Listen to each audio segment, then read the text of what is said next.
Hello mga ka-viewers! Good morning mga Good viewers. morning! Friday po ngayon dito sa amin. Sa lahat ng mga viewers namin, maraming salamat sa palaging panonood ng aming mga videos. Tsaka sa patuloy po na suporta sa aming channel. Ayan, may bibilhin lang tayo dito. Pang pares ni Dadong sa kape. Half-lib na. Ka-flip na. Oo. Hindi siya actually kape talaga. Ano siya, barley, yung calf-lib. So, organic po siya. Maganda siya kasi hindi nga siya nakaka-cause ng palpitation. Tsaka, lasa naman siya. Parang konti lang yung pait niya. Hindi yung kagaya sa coffee beans talaga.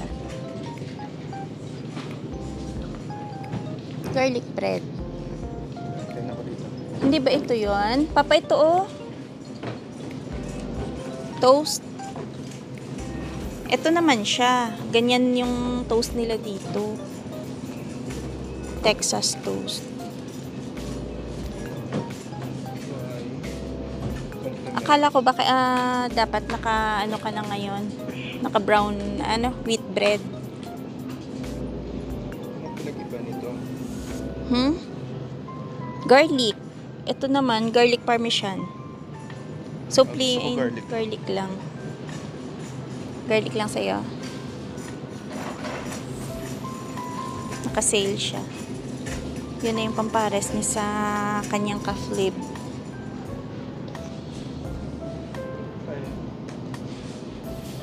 Karne pa oh. Ganda ng beef. Naka 50% off. Ano yan? Ganda ng beef, tapos mura lang. Kahit hindi kami magkita niyan. Mura nga, no? 8.75 per kilogram. Ay, oo nga. 54 lang. Naka-sale. Oo nga, no? 3.97 per pound. Brisket. Masarap yan pang pares. Shucks. Minsan. Mami. Yung beef pares na may kasamang noodles. Tapos may siya, may sprinkle na. Dali, tingin po tayo muna dito. Ayan, pag morning po, dito sa Freshco, ayan o, marami silang 50% off sa mga karne nila. Ito beef. Ito ground beef. Ayan o, 50% off. Kaso lang, umiiwas na talaga kami sa karne ng baka at baboy ngayon eh. More on manok kami. Punta kayo sa sa Fresco. Oo, Freshco, ayan o, 50% off. Dati siyang, ayan, 20 to 48. So, 50% off. $10 na lang. Nagiging 11 na lang. $11. Or $10. Pero ito talaga yung Beef ka talaga. Gusto mo mapilay ulit? Kasi napakamura na siya eh. Kaso lang ang laki. Parang dinosaur naman ang laki. Tingnan mo. Angat mo. Mura na siya. Laki oh. Oo, siya. Ilang kilo yan? $60. Ilang kilo yan, Papa? 7 kilos siya. $10 lang. Oo. Per kilo. Mura nga. Kaso lang nakakapilay nga yan. Minsan lang naman. Minsan ka lang mapilay. Willing mapilay. Hello po. Nagbi-video po kami. Okay lang po. Mura siya. Mura. Yun nga pinunta namin. Ay, ganon. Ayun nga, ang laki ng discount. Gusto niya mapilay. Sabi ko pa Paalam ko. Masarap po to pang pares. Wow. Buti pa kayo. hindi bawal. Pwede na siya talaga. Oo nga. Maliit lang. Ikaw pa po, ayoko. Puro eh. Bala ka. Papa, maawa ka sa tuhod mo. Tsaka sa joints. Sa summer to. Itatabi mo? Sa summer na may... Pipili ka lang na maliit lang pa. Maawa Maliit ka. to. Eto Anong... 50 plus check lang. mo. 54 lang eh. I-check mo yung taba. Hindi naman yan. Dito kami nagtagal. Ito, hawakan mo ba atin to? Kuha lang ako ng... Wow, atin to. Sige, sige na. Yung isa hindi nakatiis, so kumuha talaga ng cart. Up. Sayang eh. Mura nga naman kasi. Biruin mo, 3.97 per pound lang tong beef brisket. No? Oh, mga isang taon mo ng konsumo yan. Maliit lang ang kinuha. Oo nga. Magkano yan? 54? 54, 55. Oo.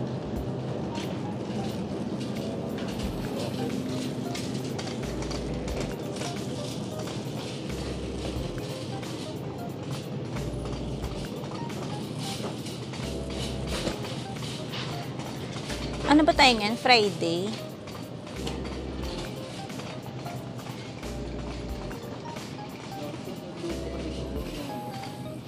Huwag yung para sa do. Oo, yung latang-lata. Kuhanan ko muna si Bengbeng ng gatas. April, ayan, pinaka-late. April 28. Kasi merong 25 eh.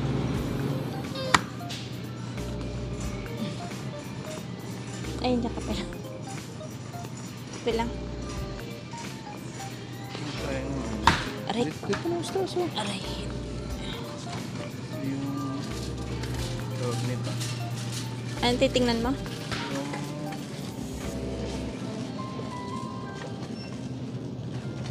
Yung yogurt na non-fat. Oh, Non-fat. yogurt.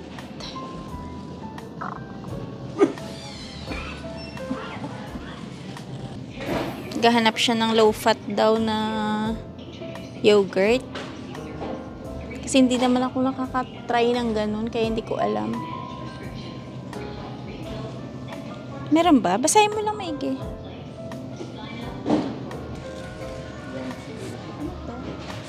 Ito lamb. 4.99 per pound. So, isang ganito, ayan na, 27. May 30, 32.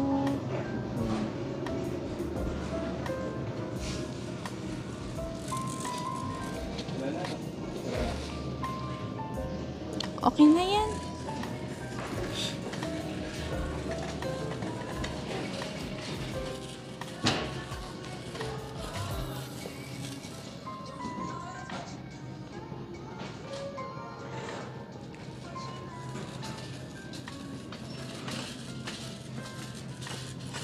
Magkano kaya yung brown sugar na yan pa, oh? Wala na tayo brown sugar dun eh. Brown. Meron dito nga, oh. Ayan. Ayan na yung napamili namin. Asukal. Ayan yung asukal pala, oh. Hindi ko kanina na-on yung video. 10 yan. Iangat mo.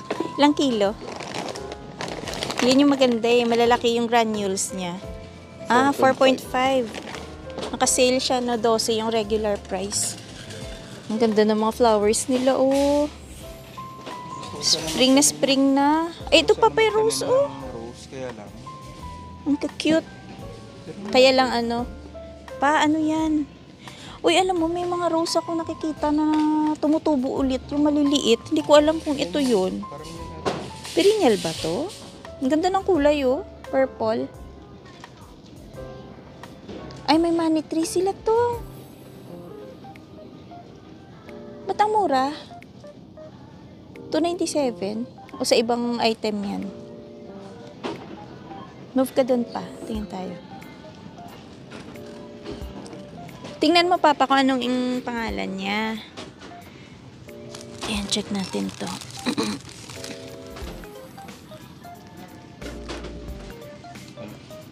Ewan ko yung pangalan. Hawak mo, be. Wala eh. Sa ilalim. Parang may label. Vietnam? Wait. Ay, hindi. Akala ko Vietnam rose. Eh, nag-check pa siya kung yung rose daw ba eh perennial. Nag-check pa sa website eh. Yung ano, miniature tawag nito. Gusto niya namin sana yung ano siya, perennial para sa sunod, diba? Tutubo ulit. So, hindi po namin alam kung perennial po yung maliliit na rose. Hayaan mo na. Comment nyo na lang po. Para Kung makabili perennial kami. po yung gantong klase, oh. Hindi ko siya makikita. Ayan po, oh. Yung ganyang rose. Ayan, oh. Yan. So, wala po kami idea kung perennial siya. Comment na lang po kung perennial para sa sunod. Makabili kami. Para hindi masayang yung pagtatanim natin na every summer eh. 'Di ba bibili ulit tayo. At least yan, tutubo ulit pagdating ng spring.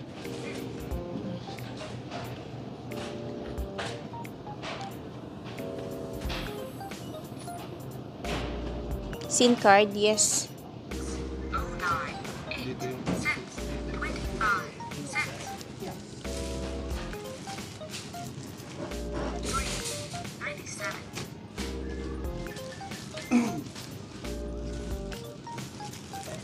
Yan, scan mo na yung dinosaur.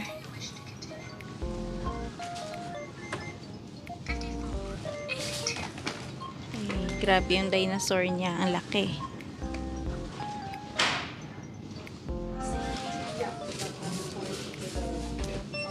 ba naman Ang haba ng receipt ah. Ilang items lang eh.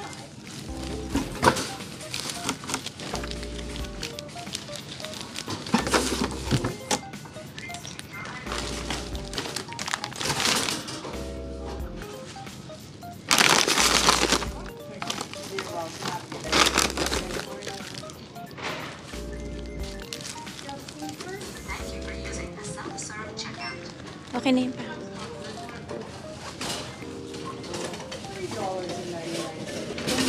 Oo nga. So, ayan po, tapos na tayo mamili. Si Dadong tuwang-tuwa na yan kasi meron na siyang pang ilang buwan mo yan na kakainin yung beef pa. Hindi mo naman pwede araw-arawin yan. Yung mga parents pala ngayon dito sa Saskatchewan, medyo hirap sila sa pag-adjust ng schedule ng mga bata sa school.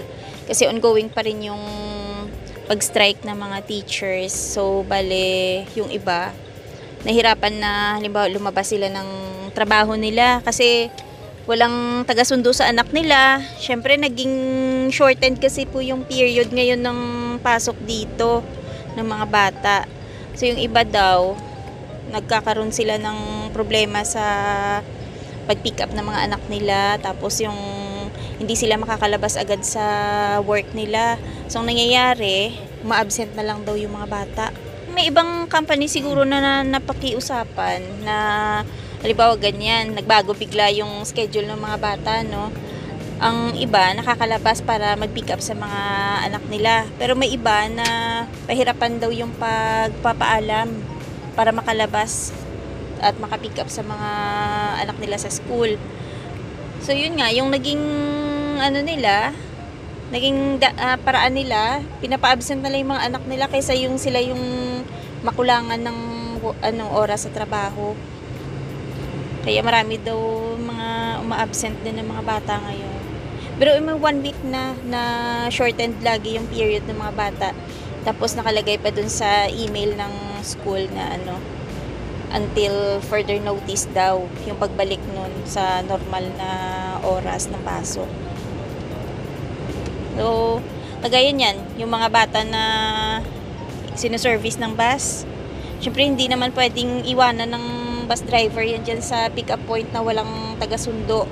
Kasi dapat, yung anak mo, pagka ganyan, may paghatid ng bus, doon sa pick-up point, dapat nandun ka na bilang parent or guardian. Lalo pagka hindi pa marunong yung bata, no? Bawal yun eh. Pero pag pick up, okay naman, 'di ba? Ito po kasama. Pag pick up ng school bus.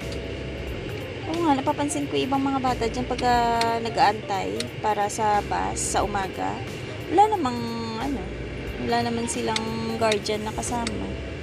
Medyo gloomy po yung panahon natin ngayon. Partial lang yung paglabas ng araw.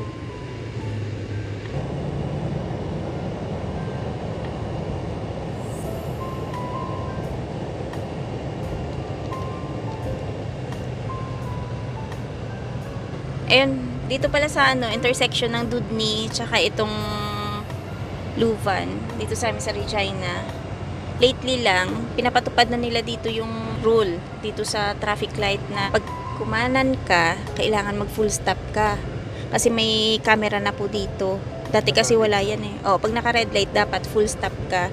Kasi kung halimbawa, hindi ka naka full stop tapos ma-capture ka ng camera, 200 something ata yung sisingilin sa'yo. Papadala ka ng ticket. Nakita ko yan nakaraan sa ilagay ko dito kung magkano talaga yung fine pagka hindi ka nag full stop sa red light bago kumanan. Nito lang yan kasi po yan dyan accident prone area kasi.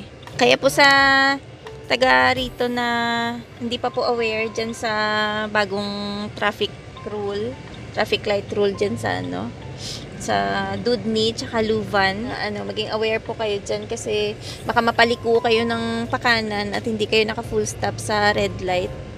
Baka magulat na lang po kayo, makatanggap po kayo ng ticket na 200 something. Nito lang kasi yan hindi rin namin alam na lang din. Yung puro pakanan lang. Oo.